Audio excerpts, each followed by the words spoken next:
Estranho se dissesse que sinto falta dos tempos em que era uma revolucionária. Ora, quem diria que uma humilde universitária chegaria tão longe? Como dizia manhã, Deus escreve certo por linhas tortas. Às vezes me pergunto que linhas foram essas que me levaram para tão distante da realidade. Talvez esteja imaginando que sou uma pessoa vaidosa e egoísta por querer que apenas a minha versão dos fatos chegue ao mundo. Mas é com toda a dor que carrego no peito que lhe digo: todos por quem tive um real apreço, perdi em meio ao tempo e à guerra. Não tive chance de me despedir, e escrevendo esse livro, pude contar nossas histórias e fazê-la conhecida em memória dos que se foram há muitas décadas. Agora, por um instante, se acalma. Não ficarei introduzindo por muito mais tempo. Irei te contar como tudo se iniciou.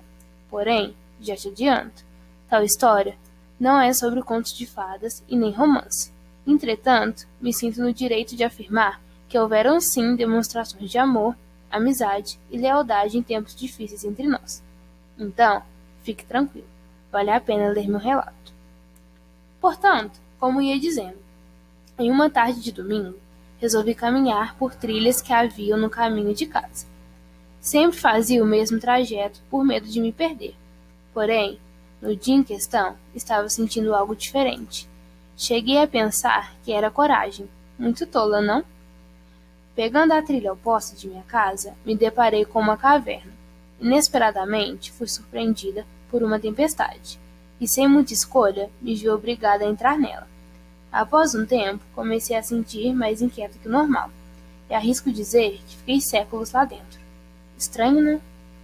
Quando a tempestade se esvaiu, pude finalmente levantar e voltar para casa. Sentia-me exausta e queria apenas descansar. Contudo, assim que saí, notei que algo não estava certo. Não haviam mais árvores e tampouco pedras em conjunto com rosas, bromélias e hortênsias na entrada da caverna, como quando entrei. Por que será? Deixe esse enigma para você resolver. Já lhe dei uma dica. Continuei pela trilha que estava acostumada e notei algumas mudanças significativas. Talvez estivesse apenas cansada e vendo coisas que não existiam. Porém, no fundo, achava que algo estava muito errado. É difícil de explicar, mas durante o caminho percebi que o lago ao qual tanto passava meu tempo já não existia. Em seu lugar, havia agora um grande vazio repleto de barro. O que será que tinha acontecido afinal? Sentia-me uma louca. E nem pense que realmente fiquei insana. Apenas não reconhecia mais nada ao redor do que antes era a cidade na qual nasci e cresci. Doideira, não? Resolvi voltar para casa nas férias para me distrair um pouco. A propósito, curso Ciência da Computação. É minha paixão e posso dizer que daqui no máximo 2 anos já poderei estar exercendo a profissão. Com o pensamento de aproveitar meu tempo livre, acabei me aventurando e parando aqui. Bom, antes tivesse ficado em casa. Houve um imprevisto e acabei escorregando enquanto subia em algumas pedras na tentativa de enxergar algo além de natureza e que pudesse me ajudar. Mas caí em uma descida meio longa. Eu posso dizer que aquilo me deu bons hematomas e uma dor aguda na perna. Porém, ao me erguer, pude ver que estava perto de uma cidade um tanto quanto iluminada, por assim dizer. Mas como? Haviam prédios enormes e carros, um pouco evoluídos demais para o meu gosto. E bom, o que me restava era explorar, certo? E foi exatamente isso que eu fiz. Com toda a dificuldade por não me locomover direito, consegui chegar até uma lanchonete próxima. Me surpreendi por haver robôs no lugar de garçonetes, cozinheiros, atendentes e diversos outros executando tarefas como se fossem cidadãos comuns. Contudo, não tinha visto nenhum humano até aquele momento. Onde será que estão? Não demorou muito para começar a raciocinar e perceber que aquela não era a minha cidade. E o mais estranho é a maneira pelo qual eu fui parar lá. Não tinha nenhum caminho que eu havia feito errado desde que saí da caverna. Será que eu fui transportado no tempo? Mas pelo que exatamente? Após meu breve devaneio, decidi ir atrás de respostas. Não sabia se os robôs me entenderiam, se me veriam como amiga ou inimiga. Apenas precisava descobrir sobre o que estava acontecendo. Com toda a coragem que havia no meu corpo, não sendo muito naquele momento, devo admitir, entrei novamente na lanchonete e tentei iniciar um diálogo com uma das garçonetes robô. Para minha sorte, ela me compreendeu e de bom grado explicou a situação. Disse que já estávamos em 2320. Houveram guerras, mortes, evolução tecnológica e diversos outros fatores que levaram à sociedade que encontrei, composta por robôs. Também comentou sobre como o contato humano era quase nulo, que a vida agora era controlada pela tecnologia. Eu só consegui agradecer pela explicação e saí em disparada pelas ruas. Precisava pensar. Como em menos de 3 horas eu fui parar no ano de 2320, onde eu não tenho mais família, amigos, sonhos e tampouco lugar para ficar. Como irei sobreviver aqui? Como vou voltar? Sem ter outra opção, retornei à caverna por achar ser o único lugar seguro para mim naquele momento. Apesar da dor que estava sentindo, reconheci o caminho e pude me abrigar por lá. Quando finalmente cheguei, me permiti chorar por toda a dor que estava sentindo. Acabei por dormir em meio ao choro. Na manhã que se sucedeu, decidi procurar algo para me alimentar, galhos para fazer uma fogueira e água. Após 40 minutos de caminhada, em sentido leste, encontrei tudo isso em um vilarejo que parecia abandonado. Haviam casas, um lago pequeno e árvores com alguns frutos. Quando a noite chegou, me alimentei e adormeci em uma das casas. E essa foi a minha rotina por 4 dias: ir ao lago, explorar o vilarejo, colher frutos e dormir. Até que ao 5º dia, surgiu um grupo de pessoas que se instalaram como se já conhecessem o local. Muito assustada, resolvi me esconder. Porém, não adiantou e me encontraram. Entretanto, foram educados e tentaram entender como havia chegado. Segundo uma das senhoras, há décadas não apareciam novos humanos por ali.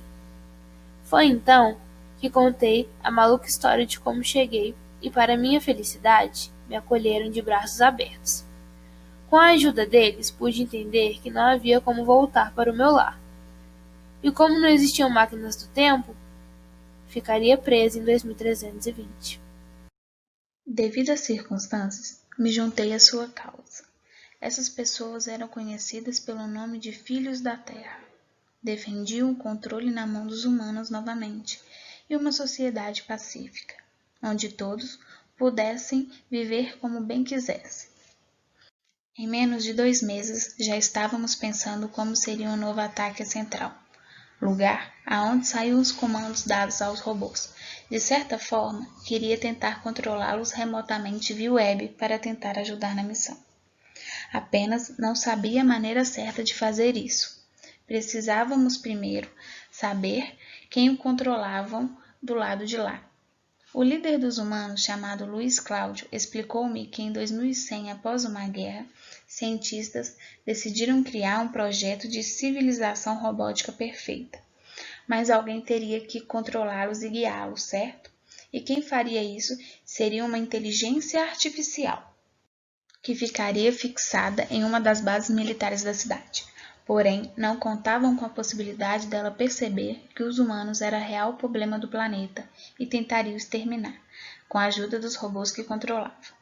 Dessa forma, boa parte da humanidade foi morta e os poucos que sobraram se esconderam em meio às florestas.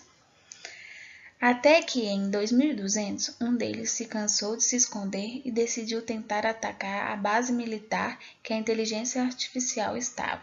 Sem muito sucesso, acabou sendo morto. O mecanismo de defesa havia sido ativado e os robôs abriram fogo contra ele. A partir daí, os demais humanos decidiram não mais aceitar aquela realidade. Se tornaram os filhos da Terra e passaram a combater os robôs. No momento em que entendi o que estava acontecendo, tive uma ideia. Se desligar a energia por alguns instantes, a inteligência artificial não teria como passar os comandos de defesa para os demais robôs. Poderíamos tentar desativá-la por dentro da base e mudar as configurações, mas teríamos que ser rápidos. Ela monitorava a atividade de cada robô e, se sentisse ameaçada, abriria fogo contra nós. O plano era o seguinte: alguns filhos da Terra tentariam causar confusão e assim os robôs teriam que contê-los. Enquanto isso, a outra parte deles desligaria a energia para que pudéssemos entrar na base. E a partir daí, teria que apenas se reconfigurar. A parte difícil seria quando a luz fosse ligada novamente para que reconfigurássemos. A inteligência artificial perceberia e mandaria seus robôs agirem contra todos os envolvidos. Poderia virar um banho de sangue. Tínhamos que ser rápido, a chance era única. Passamos 10 dias repassando o plano, como seria, e mais um mês para mapear todo o território e treinar os demais. Agora, o grande dia seria no dia 20 de novembro de 2320. Foi o dia em que o impasse entre o robô e os humanos acabou. Chegou o grande dia. Os filhos da Terra, designados para começar a confusão, estavam prontos. Comunicávamos por meio de rádio em uma frequência na qual a inteligência artificial não poderia captar. Com a confusão acontecendo, os outros correram para desligar a energia, mas havia dado errado. Não estávamos conseguindo contato com essa equipe. Enquanto esperávamos por notícias, temíamos pelo pior. Após 30 minutos, tal equipe nos contatou. A confusão não havia durado tempo suficiente para que pudéssemos desligar a energia. Tivemos que lutar. Em meio ao combate, perdemos 5 amigos. Entretanto, conseguimos completar a missão. Junto a mim e os restantes dos filhos da Terra entraram na base sem demora. Familiarizamos com o local e entramos na sala de controle principal. Teria 8 minutos até que a inteligência artificial conseguisse mandar todos os robôs para defendê-lo. Tinha que ser rápido ou morreríamos. Dado o comando para realigar a energia, me apressei. Havia colocado homens por todo o perímetro e mais alguns para me proteger. Depois de 8 minutos, ainda não tinha conseguido reconfigurar e já podia ouvir o som dos tiros na entrada da base. Desesperada, tentei ir o mais rápido. Tudo o que me lembro de ver antes de obter êxito na reconfiguração foram robôs na porta da sala onde estávamos e o corpo de meus amigos sobre o chão em poças de sangue. Menos de 1 minuto após isso, os robôs se retiraram por comando da inteligência artificial, agora com outra configuração. Posso dizer que aquela cena me assombrou por anos. Perdemos mais de 20 pessoas nessa missão. Alguns diríamos que vencemos e que tudo valeu a pena. Mas a que preço? Eram vidas, importavam como todas as outras e tinham famílias, sonhos e vontade de viver em um mundo melhor. Demoramos um mês para nos recuperar e 1 ano até reformar toda a sociedade integrando robôs e humanos. Não consigo dizer se após a minha morte tudo continuou em paz, mas gostaria de acreditar que sim. Não nego que queria apenas voltar para o meu tempo, rotina e família, mas também encontrei uma família pela qual lutar aqui e em meio a tanta coisa acabei percebendo o porquê de ter sido mandada para cá. Provavelmente o destino, o universo ou até mesmo Deus tinha um plano maior por mim.